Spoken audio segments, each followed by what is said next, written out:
Thank you, sir. Jen. Thank you, sir. Thank you. Where's Bobby? Bobby? Hello, Bobby. Come here, give me a hand. I love Bobby. You're doing a great job, Catherine, all right? Do we think so? Who's doing a better job, him or your husband? Maybe your husband, huh? He's doing a good job. I'm just getting started, sir. They're both doing very well, and now you're going to do better than both of them. Thanks as well to Attorney General Pam Bondi, Secretary Doug Burgum, Secretary Scott Turner, Secretary Doug Collins, Special Envoy Steve Witkoff, who's got some pretty good news, Chief of Staff Susie Wiles, FDA Commissioner Dr. Marty McCary. Oh, I've gotten good at that, Jeff. Administrator of the Centers for Medicare and Medicaid Services, Dr. Mehmet Oz, who's doing a fantastic job, and Director of the Office of National Drug Control Policy, Sarah Carter. I also want to introduce a great friend of mine who happened to be here, and he's very much committed to this. He knows how important it is for our country. He's built a tremendous American company. It's called WeatherTech. I guess you've seen the ads. I've seen the ads. I think they're great ads, but more importantly, it's a great product. David McNeil. David, congratulations on what you've done. It's incredible. Thank you, Mr. President. Thank you. Really great. And the president of WeatherTech, Ryan Granger. Ryan, congratulations. What a great job. They built an American company, and it's a thriving company, too, so with a great product. It's great to be here in America. You know, when I was in the private sector, I'd always buy the floor mats, but now that I'm president, I no longer have to buy floor mats. But you made a great floor mat, and you still do, and lots of other things. Many of those with me today have personally known the heartache of a loved one taken by drug or alcohol addiction. I do.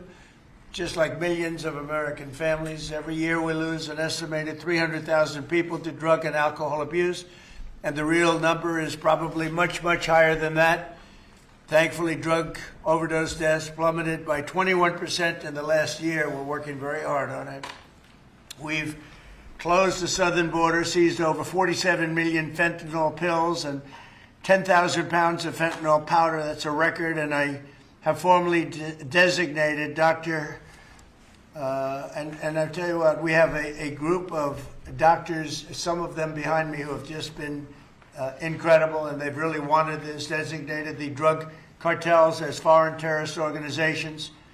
And for some reason, they didn't want to do that until we came along, but they are indeed foreign terrorist organizations. With our action in the Gulf of America, that sounds so nice when I hear the Gulf of America, drugs entering our country by sea are down 97%. So when you see the boats being hit, those boats kill on average 25,000 people a boat. So that's 25,000, I would assume mostly American lives, but lives are being saved. Now we're taking a bold action to help Americans struggling with all forms of addiction so they can get the help and the support that they need to free themselves from the horrible burden of dependency. The Great American Recovery Initiative will bring together federal, state, local, and private sector resources to support addiction, recovery, treatment, and prevention. And it will help mobilize the full resources and authority of the federal government to help stop this tremendous plague. And I'd now like to invite Secretary Kennedy to start, and then Catherine Burgum, and then I'll sign the order, which I've just signed. And wanted to make sure the signature was good, took my time. And we get, let me just see, pretty good, pretty good. Let's give it a 10, okay, for Catherine. But I'd like Bobby to say a few words, and Catherine, thank you very much, everybody. Please. Mr. President, thank you for your leadership, for signing an executive order that tells the truth about one of the greatest challenges that our country faces. Addiction is not a moral failure, it is a disease. It's chronic, it's treatable. And for too long, our nation has responded with fragmentation, with stigmatization, and silence instead of science, compassion, and coordination. Today, President Trump changes that. With the Great American Recovery Initiative, we finally bring the full strength of the federal government together across healthcare, law enforcement, housing, labor, faith communities, and the private sector to save lives, restore families, and rebuild communities that addiction has hollowed out. Nearly 50 million Americans suffer from substance use disorder. Many never receive treatment. Even more don't believe that help is possible. That is not because recovery doesn't work, it's because our systems have failed to reach the people where they are early enough, long enough, and with dignity. This initiative fixes that. We will align federal programs instead of letting them operate in silos. We will set clear, measurable goals and report honestly to the American people. We will use evidence-based care, modern science, and continuous support, just as we do for heart disease, diabetes, and other chronic illnesses. We will focus on prevention before addiction takes hold. We will intervene early. We will expand access to treatment that leads to real, long-term recovery. And we will support re-entry because recovery does not end when treatment ends. It succeeds when people return to their families, their jobs, and their communities with purpose and with hope. As co-chair of this initiative alongside of Catherine Burgum, whose leadership and commitment strengthens this work, I pledge urgency, accountability, and honesty. Catherine and I share the experience of having been addicted and long-term recovery.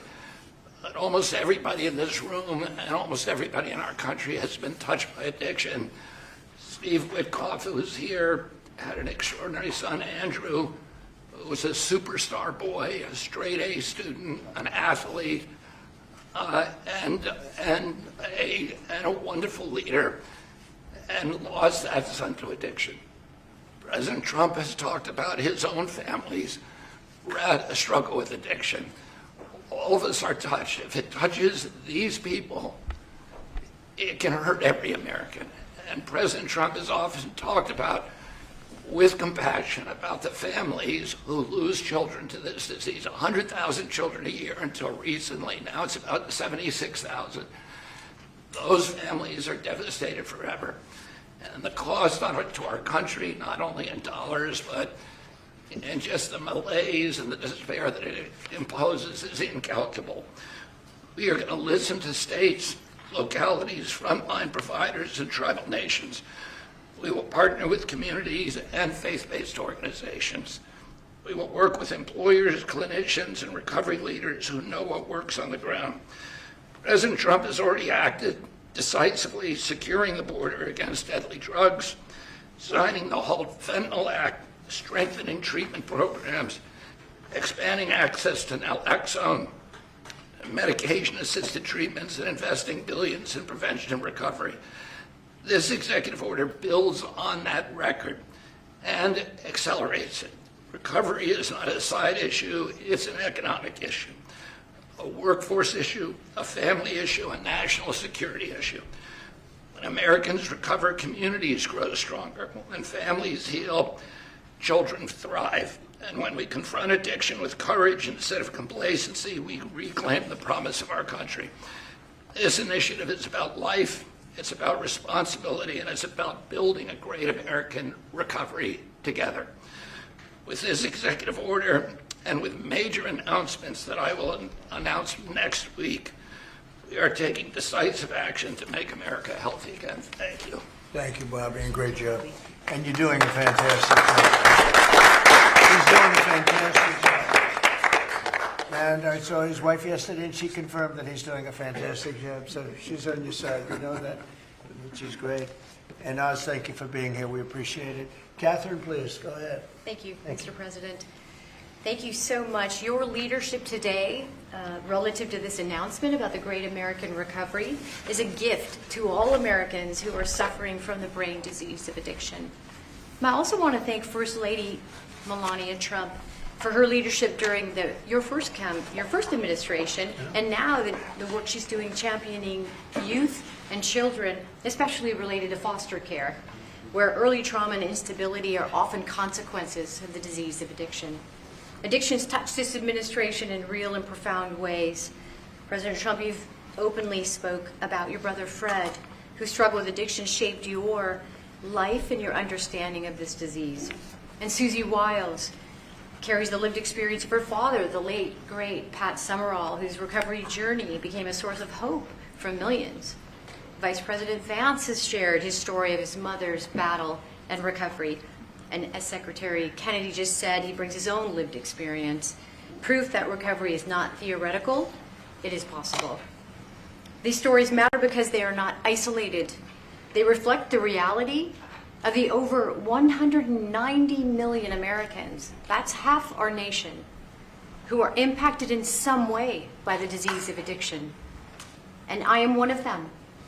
I started drinking in high school, and I was a blackout drinker from the start. For 20 years I struggled, relapsing constantly starting over, constantly trying to stay sober and failing. I reached a point where I truly did not believe there was one single reason for me to keep living, and I was suicidal at the end of my drinking. One day I was out walking alone. I didn't have faith. I wasn't religious, but something in me said I should ask for help. And out loud to no one, because it was just me, I said, I don't know if anyone is there, but I need help. And that was the day I became sober. 15 years later, I found myself somehow standing in front of people as First Lady of North Dakota, thanks to him.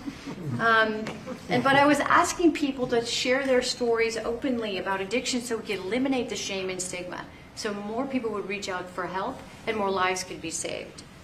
And today I'm standing here in this incredibly beautiful Oval Office. And if not for the grace of God, I would not be alive today with over 23 years in recovery.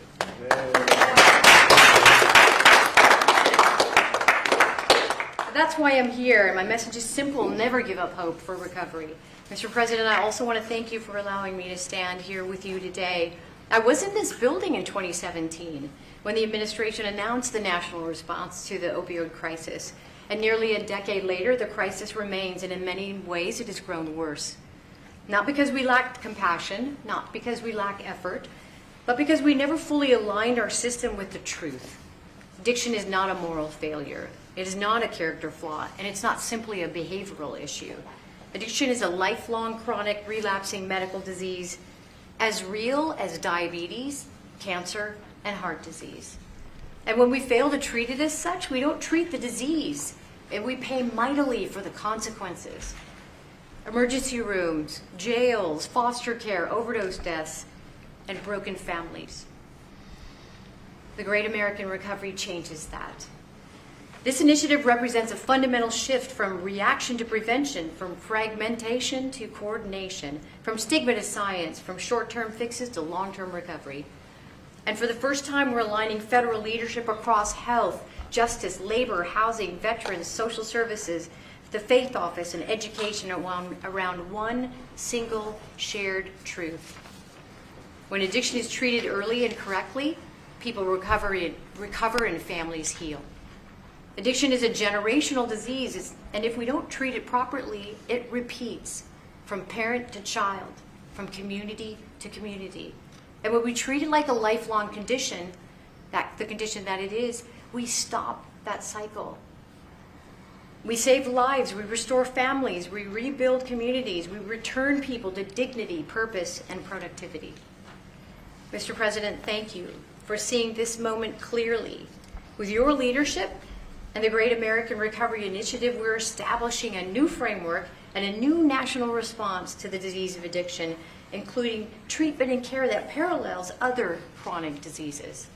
With this framework and treatment, recovery is not the exception, it is the expectation. Thank you. Thank you, darling.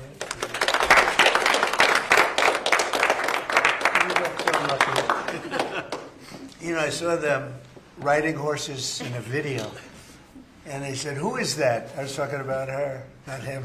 And they explained it. I said, "I'm going to hire him because anybody has somebody like you to be with. It's an amazing tribute, and it's a great couple, amazing couple."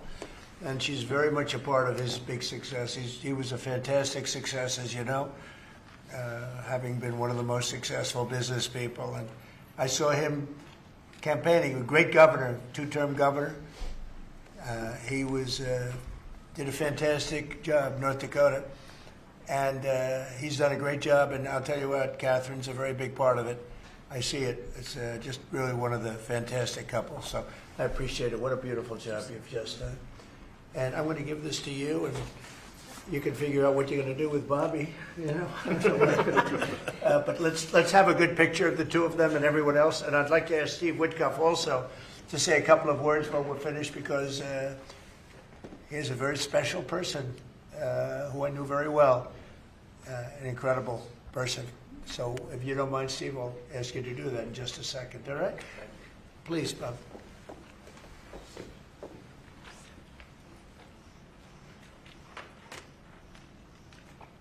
Okay. Thank you very much. Thank you very much. Thank you. Great job. Thank you so much. Steve, please. The president is doing the same thing to me now that he did to me in 2017. Do you remember, Catherine? Yeah, we were sitting next to each other. Yeah. Yes. So I want to tell the story about this. So I came to the opioid conference, and the president did not know I was coming because I was invited by the First Lady. And he leaned over, saw me in the aisle, and he looked at me and he said, "Steve," and then he realized why I was there, because I had lost my son Andrew, and the president was an incredible friend when I lost him. I lived in his building at 502 Park Avenue, and I remember when him and the First Lady came, and I talked about this all the time.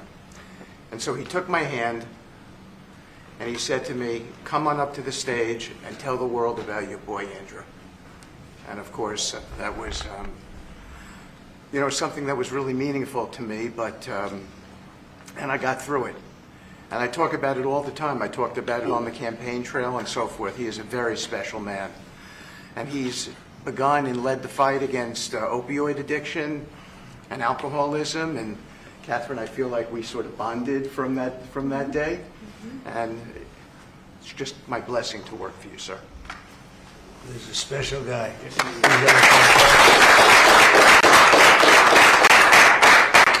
He and a group of people, Jared helped and others helped. Steve, peace in the Middle East, and we're there. Yes. A couple of little flames, but they're very little by comparison, and they'll go out quickly. Yes. They're already going out.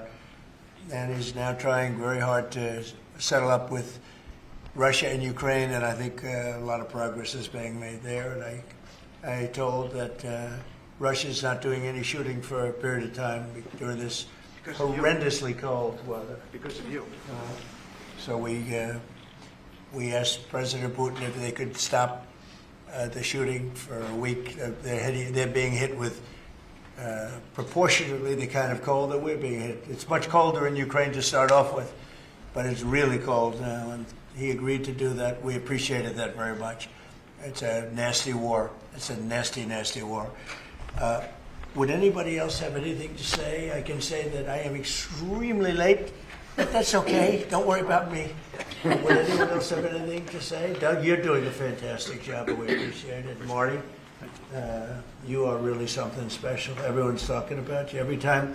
If I don't mention Marty, Bobby always mentions it. So we have a great team. Jay, great. Marty, great. Do you guys want to say something? Thank you. Thank you. Well, historically, with addiction, the entire society has always been reactionary. And that's been the story of healthcare. But at the FDA, we are looking into incredible cutting-edge therapeutics, and we are being proactive, giving them vouchers when we see something that's promising to get an approval as quick as weeks in an era of a 10 to 12-year approval time. And the ultimate therapeutic is community, houses of worship, addressing loneliness. And so that's part of the MAHA agenda, thanks to Bobby's. Thank you, Mr. President. Thank you very much. Great job. Thank you. Jay? Mr. President, in 2018, you launched the HEAL initiative, helping to end addiction long-term at the NIH. It's paid fruit. It's yielded fruit. The ingenuity of small business has developed products that can deal with pain without opioids. The naloxone, which saves lives, right. That was the fruit of NIH. And for the kinds of investments that are your administration that you made starting from the first Trump term to now will continue to pay dividends. The kind of research that the NIH is doing will help turn the tide, make people's lives so much better, restore families. All of the addiction that we've seen, 80,000 deaths we saw, the huge spike in in addiction deaths, during the first Biden term is going to be a thing of the past, and I'm so proud to be part And of this. fellas, some great things happening, right? Yeah. Marty, there's great, really great things happening, I hear. And some pretty big announcements over a short period of time, right? Yep, moving drugs over the counter so you don't need a prescription. Yeah, right. Naloxone, which treats opioid, is one of those drugs.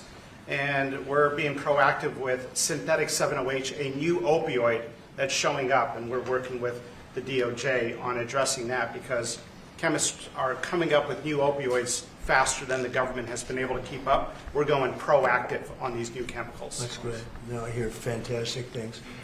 Thank you all very much. We really appreciate it a lot. Thank you, Oz. He's doing a fantastic job. Thank you all very much. I appreciate it. Thank you, please. Thank you. Mr. President, can you respond to the new Fox poll that says people think ICE's tactics are too aggressive? Thank you, guys. Photographers, reporters, we're done. Thank you, Cameras, we're going. Thank you, guys. Thank you, guys. Thank you, guys. Thank you, guys. Thank you. Are we going to flip for this, or what are we going to do? Oh, sorry, I really do have to give it back.